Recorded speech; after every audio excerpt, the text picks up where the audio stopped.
Hello everyone, நான் உங்க Anand Bala. So இன்னைக்கு வாங்க வீடியோக்குள்ள போகலாம். நம்ம இன்னைக்கு எதை பற்றி பார்க்க போறோம்னா, அதாவது ஆஹ், சென்னையில் வந்து பார்த்தீங்கன்னா மிக முக்கியமான ஒரு ஒரு போராட்டம் நடந்துகிட்டு இருக்கு. அது என்ன போராட்டம்னு பார்த்தீங்கன்னா, தூய்மை பணியாளர்கள். தூய்மை பணியாளர்கள் வந்து பார்த்தீங்கன்னா 15 நாளா வந்து போராட்டம் பண்ணிக்கிட்டு இருந்தாங்க. 13 நாளா போராட்டம் பண்ணிக்கிட்டு இருக்காங்க. 13ஆவது நாள் வந்து பார்த்தீங்கன்னா 14ஆவது நாள் அவங்கள அதுவும் விடிய காலமா வந்து அவங்கள வந்து அரெஸ்ட் பண்ணிட்டு போறாங்க. ஏன் அரெஸ்ட் பண்ணிட்டு போனாங்க? எதுக்காண்டி அவங்க போராட்டம் பண்ணாங்க? அது மட்டும் இல்லாம இன்னும் 2 சோசியல் ஆக்டிவிட்டீஸ்னு ஒருத்தவங்களையும், இன்னொருத்தவங்க ஒரு வக்கீல் படிச்ச அதாவது 2 பேருமே வந்து பெண்மணிகள்.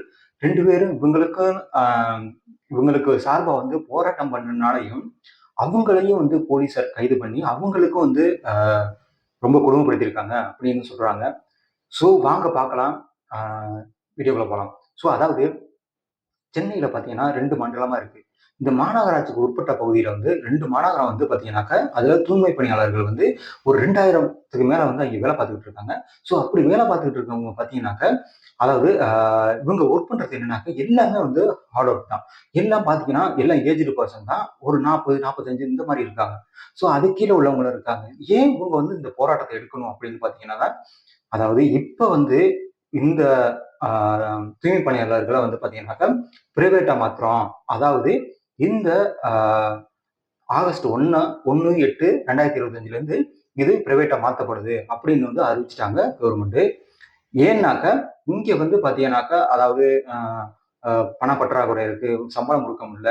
அதனால தான் வந்து நாங்க வந்து பிரைவேட் குடுக்குறோம். ஸோ அப்படிங்கிற ஒரு ரீசனிங் வந்து இந்த கவர்மெண்ட் வந்து வைக்கிறாங்க. ஸோ அப்படி வைக்கிறீங்க சரி. அப்படி வைக்கிறம்போது தான் அதாவது ஒரு ஒரு 2500 பேருக்கு வந்து உங்களால எப்படி வந்து சம்பளம் குடுக்காம இருக்க முடியும்? ஸோ அ அவங்களுக்கு வந்து ஒரு ஆளுக்கு வந்து ஒரு 20,000 25,000 வச்சாலும், ஒரு மாசத்துக்கு எவ்வளோ குடுக்க போறீங்க? ஒரு வருஷத்துக்கு எவ்வளோ குடுக்க போறீங்க? இதெல்லாம் வந்து ரொம்ப கம்மியா தான் வரும். ஒரு 600,00,00,000 ஒரு 500,00,00,000 இவ்வளவு தான் குடுக்க போறீங்க. அப்படி இருக்கும்போது, எப்படி வந்து இது மாரி மாத்துறீங்க சரி. மாத்தம்போது அவங்களுக்கு வந்து அந்த ஜாப் செக்யூரிட்டி குடுக்க முடியுமா? அவங்களால குடுக்க முடியாதுல்ல. அப்படி இருக்கும்போது ஏன் வந்து அவங்கள வந்து திடீர்னு மாத்துறீங்க? அப்படி மாத்தும்போது தான் அவங்க வந்து இதுல வேலை பார்க்குறவங்க ஒவ்வொருத்தவங்களும் ஒரு சாதாரண ஒரு யாரும் வந்து ஒரு பணக்காரனோ, யாரோ வந்து இந்த இடத்துல வந்து வேலை பார்க்கல. அதாவது இந்த மாரி தூய்மை பணியாளருக்கு வந்து ஒரு ஒரு பணக்காரனோ, ஒரு மிகப்பெரிய ஆளுகளோ வந்து இதுல வந்து இந்த வேலைய வந்து செய்ய மாட்டாங்க. ஆனா இவங்க தான் பண்றாங்க. ஏன் பண்றாங்க? அதாவது நான் வந்து அதாவது சென்னையில வேலை பார்த்துட்டு இருக்கும்போது பார்த்தீங்கன்னாக்கா, நைட்டுகள்ல அதாவது night shift, day shift, night shift போவோம். போகும்போது அவங்க நைட்டு தான் அதிகமா வேலை பார்ப்பாங்க. நைட் 2 மணிக்கு, 3 மணிக்கு வந்து வேலை பார்த்துக்கிட்டு இருப்பாங்க. ஸோ அப்படி வேலை பார்த்துக்கிட்டு இருக்கவங்க, அந்த டயத்துல வந்து அதாவது அவங்க அந்த தூசி படாம, தூசி படுறது எல்லாத்தையும் வந்து அனுபவிச்சுட்டு அதாவது 40, 45 வருஷமா இதுல வந்து வேலை பார்த்துக்கிட்டு இருக்காங்க. அந்த சம்பளத்த வச்சு தான் அவங்க வந்து அந்த குடும்பத்தையே வந்து ரன் பண்ணுவாங்க. ஸோ அப்படி இருக்கும்போது, இந்த மாரி வந்து ஒரு பிரைவேட்டுக்கு வந்து ஒரு கம்பெனி குடுத்துட்டீங்கன்னாக்க, அவன் என்ன ரூல்ஸ் போடுறானோ, அத தான் நம்ம வந்து ஃபாலோ பண்ணணும். ஸோ அவன் வந்து இப்ப இவங்க வந்து ஒரு 25,000 வாங்கிட்டு இருக்கான்னு வச்சுக்கங்க.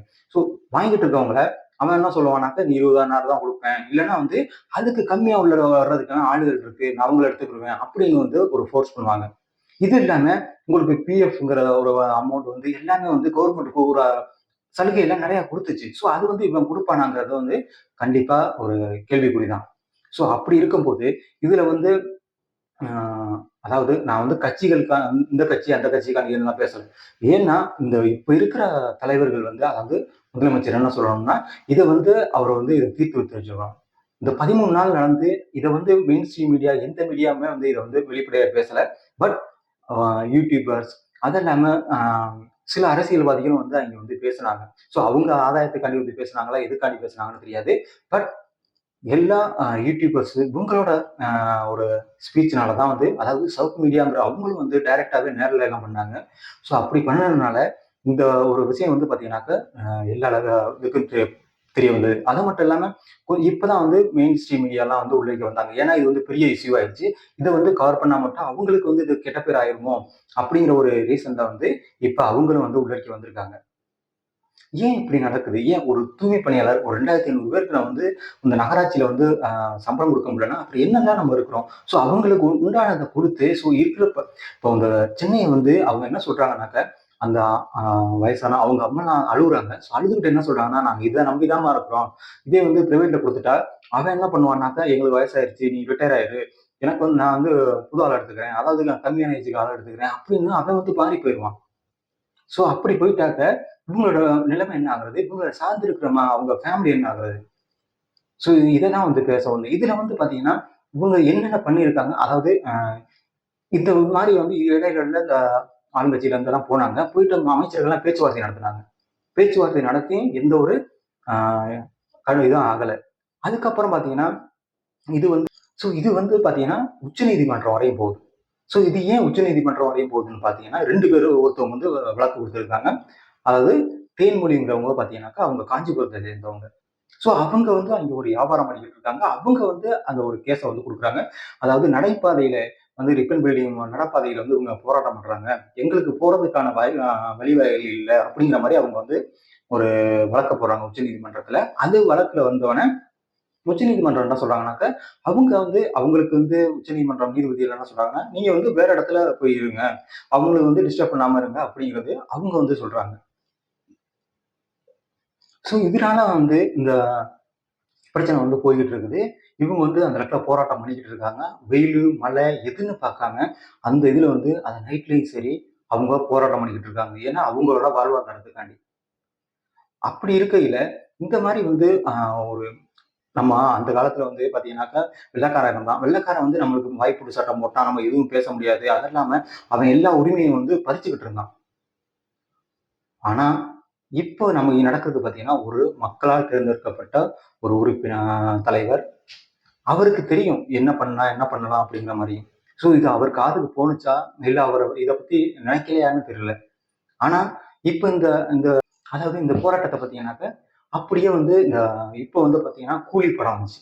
இந்த கூலி படத்த வச்சு இத வந்து மூடி மறைக்கிறாங்க. இதுக்கு இல்லாம இன்னொரு பொண்ணு வந்து ஏதோ ஒரு ஆளுநர்ட்ட பட்டம் வாங்கலையாம். அத பத்தி பேசி, பேசி இந்த விஷயத்த வந்து அப்படியே அமுக்குறாங்க. இதனாலதான் வந்து ஏன்னா ஒரு சில யூடியூபர்ஸ் பேசுனதுனால தான் வந்து வெடிச்சது.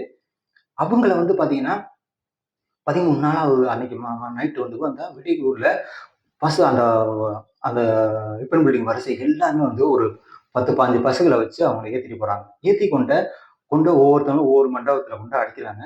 அடைச்சிட்டு அதுல 2 பெண்கள மட்டும் பாத்தீங்கன்னாக்கா, அதாவது சோசியல் ஆக்டிவிட்டீஸ் ஃபர்ஸ்ட் சொன்ன மாரி வளர்மதி அண்ட் நிலவுமொழி. அவங்க 2 பேரையும் போலீஸ் இழுத்துட்டு போறாங்க. இழுத்துட்டு போய் அவங்கள வந்து அடிக்கிறாங்க. அவங்கள வந்து ரொம்ப கொடுமைப்படுத்துனாங்க அப்படிங்கிற மாரிலாம் சொல்றாங்க அவங்க மீடியாவுல. ஆனா இதெல்லாம் உண்மையா என்னன்னு தெரியல. பட் அவங்க வந்து கூட்டிட்டு போனாங்க. நைட்ல வந்து ஒரு பொண்ண வந்து ஒரு கஸ்டடியில எடுத்து விசாரிக்கிறதே வந்து இப்ப தப்புன்னு சொன்னதுதான். அப்படி இருக்கும்போது இதெல்லாம் வந்து மைண்ட்ல எடுத்துக்கிறணும். பட் இருந்தாலும் இது மாரி ஒரு இஷ்யூ வந்து நம்ம அதாவது தமிழ்நாட்டுல இவங்கள எங்கெங்க கொண்டு அடைச்சாங்கன்னு பார்த்தீங்கன்னா, சென்னை சைதாப்பேட்டை சென்ட்ரல் கூடம், சிஐடி சமுதாய கூடத்துல அடைச்சிருக்காங்க. அது இல்லாம வேளச்சேரி அம்மா திருமண மண்டபத்துல அடைச்சிருக்காங்க. வேளச்சேரி வந்து சீவேந்தர் அதாவது வந்து சமுதாய கூடத்துல அடைச்சிருக்காங்க. இதுல எல்லாத்துலயும் வந்து பாத்தீங்கன்னா, இவங்கள வந்து கொண்டு அடைச்சு வச்சிருக்காங்க, கைது பண்ணி வச்சிருக்காங்க. ஆனா, இவங்களுக்கு ஒரு நியாயம் கிடைக்கணும். நியாயம் கிடைக்கணும்னா என்னத்த? எல்லாரும் வந்து பேசணும். ஏன்னா, இவங்களுக்கு வந்து எவ்வளவு குடுக்க போறீங்க? நீங்க அவங்க வந்து இப்ப 2000 பேர் வந்து ஆள எடுத்திருக்காங்கறாங்க, அந்த பிரைவேட் கம்பெனி. அந்த பிரைவேட் கம்பெனி எடுத்து அவங்களுக்கு இதுல பாத்தீங்கன்னா, அவங்களுக்கு வந்து பாத்தீங்கன்னாக்க, ஒரு 2000 அ 403ல இருந்து 1953 பேர் வந்து இப்ப இதுல இருக்காங்க. இதுல 2443 பேர் வந்து நிரந்தர தொழிலாளர்களாகவும், 1953 வந்து டெம்பரவரி தொழிலாளர்களாகவும் இப்போ வந்து இருக்கிறாங்க. இவங்க வந்து பாத்தீங்கன்னா, ஒரு நாளைக்கு வந்து ஒரு சம்பளம் வாங்குறது பாத்தீங்கன்னா, குறைஞ்சது ரூ. 750 வாங்குவாங்க. இவங்க மாதம் எவ்வளவு வாங்குவாங்க? ஒரு 23,000 24,000 வாங்குவாங்க.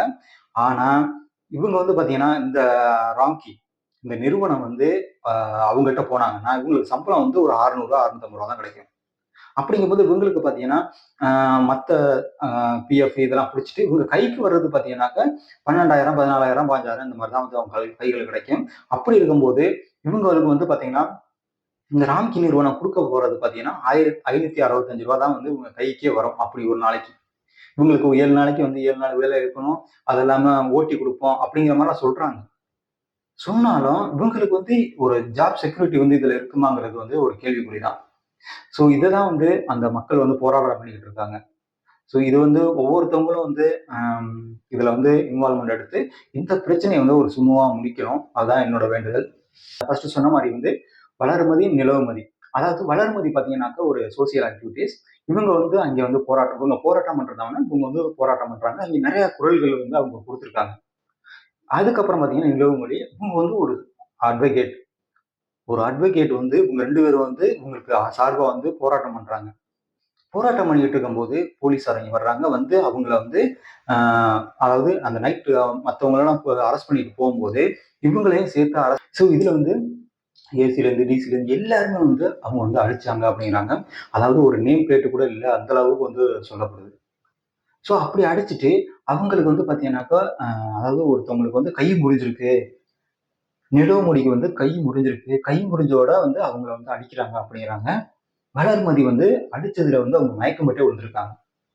மயக்கம் போட்டு விழுந்து அவங்க வந்து இன்ன வரையும் எந்திரிக்கல அப்படிங்கிற மாதிரி வந்து சொல்லப்படுறாங்க. பின்னர் மறுநாள் காலையில வந்து இவங்களுக்கு சார்ந்தவங்க எல்லாம் வந்து இவங்கள பாக்குறதுக்கு வர்றாங்க போலீஸ் ஸ்டேஷனுக்கு. இவங்க அப்ப வந்து இந்த மாதிரி நிலைமையில இருக்காங்க. அவங்க வந்து இந்த மாதிரி என்னை அடிக்கிறாங்க, ரொம்ப கொடுமைப்படுத்துறாங்க அப்படிங்கிற மாதிரி வந்து இவங்க 2 பேரும் வந்து கதறாங்க இந்த மீடியா முன்னாடி.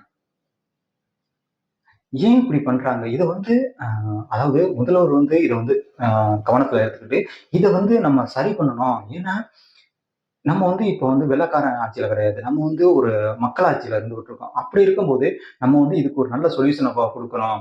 ஏன்னா, இவங்க தான் வந்து இந்த சென்னை மாநகரையே வந்து இவ்வளவு சுத்தமா வச்சிருக்காங்கன்னா, இவங்கனால மட்டும் தான் முடியும். சாக்கடை இறங்குறது, எல்லா வேலையும் கூட்டுற வேலையிலிருந்து எல்லா வேலையும் இவங்க தான் சானிடைசேஷன் எல்லாம் பண்றாங்க.